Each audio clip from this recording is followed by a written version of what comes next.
Audiolivro Mãos de Luz, quarta parte, capítulo 17. O acesso direto à informação. O acesso à informação fora dos meios normais favorece muito a cura. É possível obter, por este método, qualquer tipo de informação que precisávamos, ou quase. Acesso direto significa, sem tirar nem pôr, o que isso implica. Você se liga diretamente à informação que deseja ter e a recebe. O processo foi rotulado de alta percepção sensorial, de clareaudiência, de clarividência, de clarissenciência ou leitura psíquica.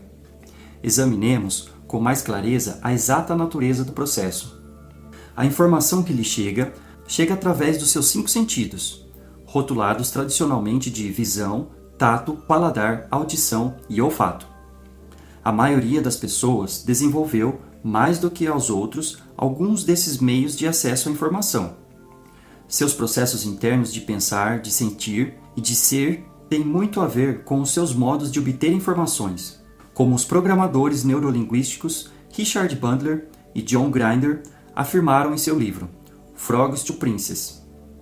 Sua experiência interior passa através de certos canais habituais.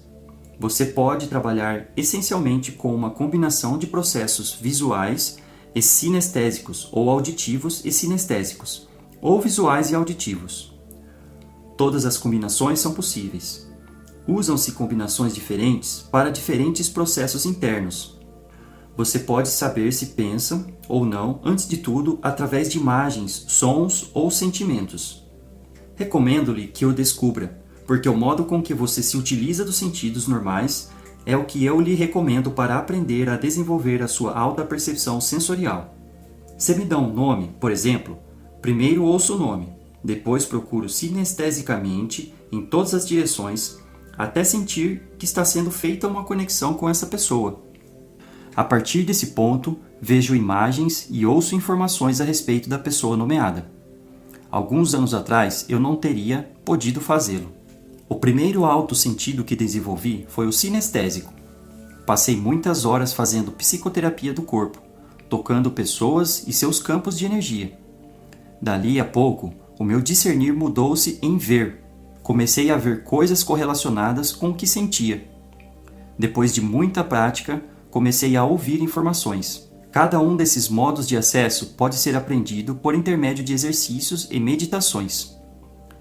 Ingressando no estado calmo de quietude e concentrando-se num dos seus sentidos, você o acentua. Isso só demanda prática. O difícil é aprender a entrar no estado calmo e permanecer concentrado no seu propósito. Exercícios para intensificar suas percepções. Para intensificar o sentido sinestésico, coloque-se numa posição meditativa confortável e concentre-se em sentir o interior do corpo. Concentre-se nas partes do corpo e nos órgãos. Se isso ajudar, toque a parte que está focalizando. Se propende a ser visual, pode querer olhar para esta parte do corpo. Se tende a ser auditivo, talvez deseje prestar atenção à sua respiração ou às batidas do coração para auxiliar-lhe à focalização. A seguir, faça o mesmo com o espaço à sua volta. De olhos fechados, sente-se e sinta a sala em que se encontra. Focalize.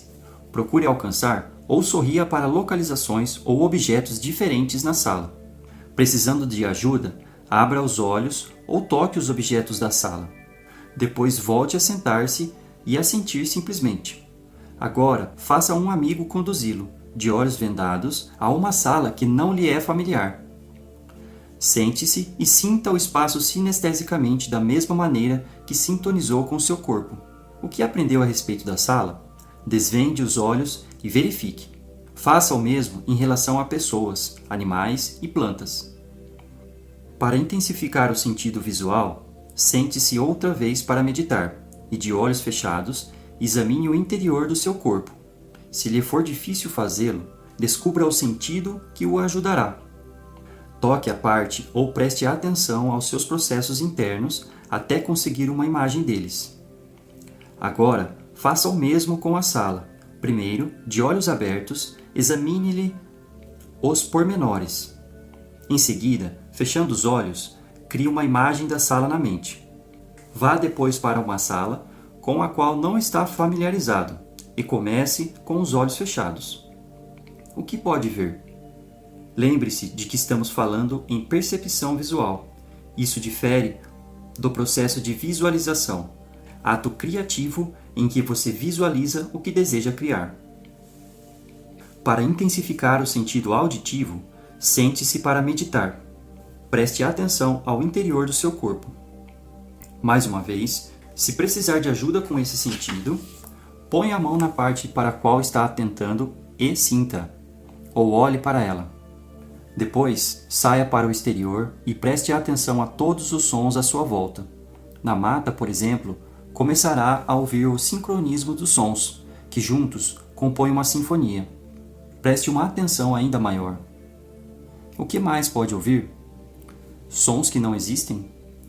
Preste mais atenção ainda. Algum dia eles terão algum significado para você. Em seu livro Stalking the Wild Pendulum, Itzhak Bentov escreve acerca do som agudo que muitos meditadores conseguem ouvir acima do alcance normal do ouvido, e ele foi capaz de medir-lhe a frequência. À medida que desenvolvi minhas capacidades visuais, descobri que as imagens chegavam de duas formas, uma simbólica, outra literal. No caso da imagem simbólica, vemos simplesmente uma imagem que tem significado para a pessoa para a qual estamos lendo. Podemos ver, por exemplo, uma nebulosa girando no céu ou um grande bolo de chocolate. No caso da imagem literal, vemos imagens de acontecimentos ou coisas. Podemos testemunhar uma experiência que o paciente teve no passado. Tanto na visão simbólica quanto na leitura de um acontecimento, o curador assume a posição de testemunha. Isto é, entra na estrutura desse tempo e presencia os eventos à medida que eles acontecem. O mesmo vale para a visão simbólica. O curador observa a visão desdobrar-se e descreve a proporção que ela se desenvolve. Chama isso canalização receptiva. É muito importante que a visão não seja interpretada nem perturbada pelo curador enquanto ela se desenrola. O significado da visão pode ser diferente para o curador e para o paciente. Se vir uma imagem simbólica, digamos, de um automóvel azul deslizando pela estrada, você não pergunta imediatamente: o que significa isso? Apenas observa o carro deslizando pela estrada e deixa que a cena se estenda à sua frente. Nesse processo, você coligará informações peça por peça e lentamente construirá uma imagem compreensível. Só mais tarde saberá se a imagem tem um significado simbólico ou se é literal, isto é, alguma coisa que realmente aconteceu ou pode acontecer. Esse tipo de recepção de informação exige muita fé.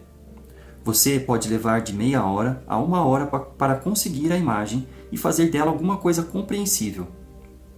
Por outro lado, alguns leitores usam seus próprios símbolos e dão leituras interpretando-os. Isso só funciona com muita prática, porque o leitor primeiro precisa construir um conjunto claro de símbolos, através dos quais recebe informações. Em outro tipo de visão literal, o curador vê a imagem de um órgão interno do paciente. A imagem ou aparece numa tela, na mente do curador, a que dou o nome de tela da mente, ou parece localizar-se no corpo do paciente, como se o curador pudesse ver através das camadas do corpo e chegar ao interior do órgão, feito um aparelho de raio-x. Chamei-lhe visão interna. É um instrumento eficientíssimo para ajudar a descrever uma doença. Com a visão interna, você utiliza o acesso direto ativo, isso é, sai à cata de informações específicas que deseja obter. Empregando a visão interna, por exemplo, posso olhar para onde quer que deseje fazê-lo dentro do corpo. Posso decidir para onde olhar, a que profundidade, em que nível da aura e em que resolução ou tamanho, desde o macro até o microscópico. Percepção a longa distância. Descobri que o acesso direto funciona estando a pessoa na mesma sala ou longe de você. A leitura da aura à maior distância que já fiz foi durante uma conversa telefônica entre a cidade de Nova York e a Itália.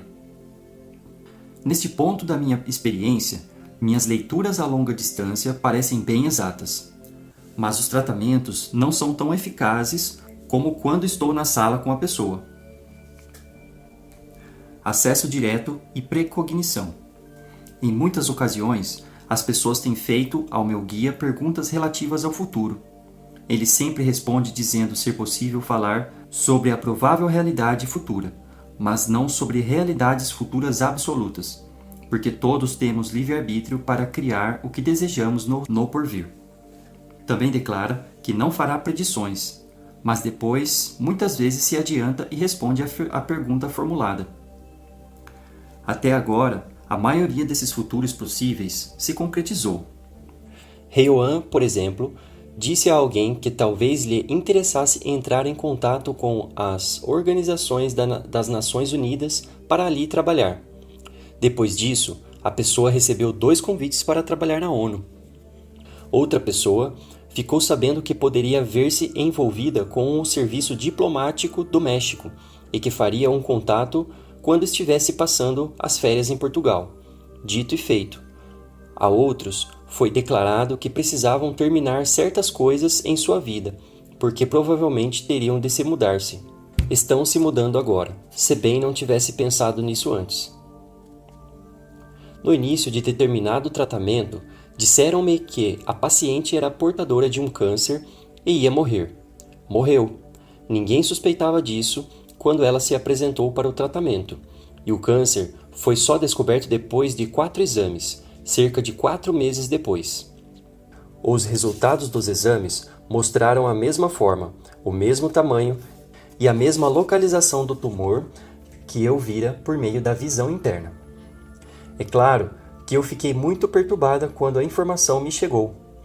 Eu não disse nada à paciente, senão que a procurasse o médico sem perda de um instante.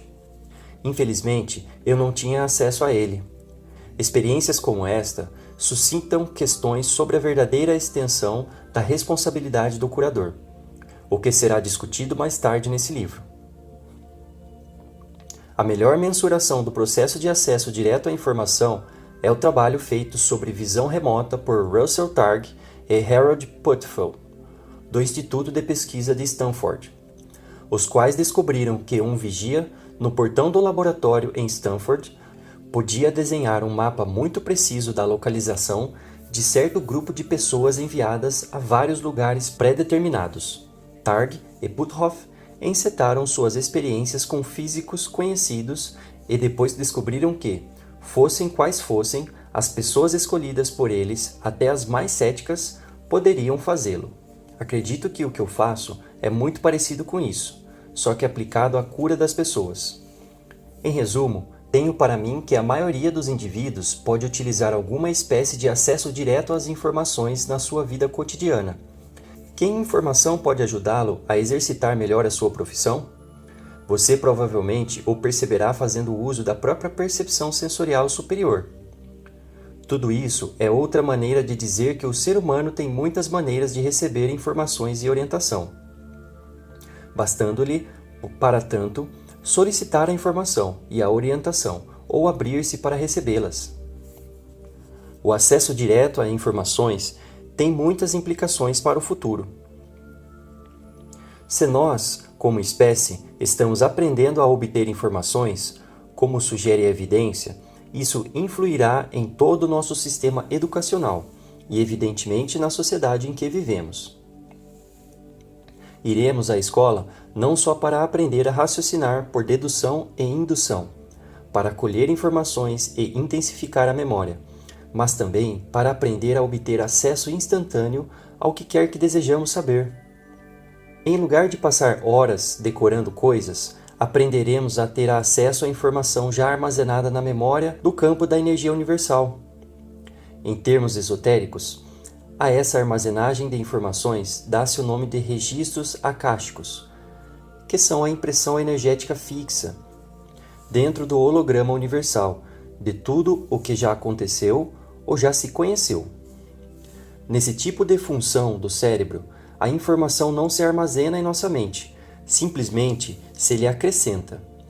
Nesse tipo de função do cérebro, recordar significa sintonizar de novo o holograma universal e ler a informação outra vez, e não vasculhar a mente para recuperar a informação. Visto que a informação existe fora da limitação do tempo linear, como vimos no capítulo 4, seremos provavelmente capazes, até certo ponto, de ler o futuro, como o fez Nostradamus, quando predisse a ascensão de um ditador chamado Hitler na Europa, uns 200 anos antes de Hitler. Revisão do capítulo 17. 1. Quais são os principais meios de chegar diretamente à informação? 2. Descreva as maneiras de intensificar o sentido visual, o auditivo e o sinestésico. 3. Sendo a pessoa sinestésica, que tipo de meditação e acesso direto deve ela focalizar? 4. Qual a diferença entre olhar ativamente para a aura e percebê-la simbolicamente? 5. O acesso direto à informação funciona à distância? Até onde? Do ponto de vista da física, que explicações existem para esse fenômeno? 6. Qual é a diferença entre canalização ativa ou receptiva e acesso à informação? Matéria para reflexão. 7. Você é principalmente visual, auditivo ou sinestésico?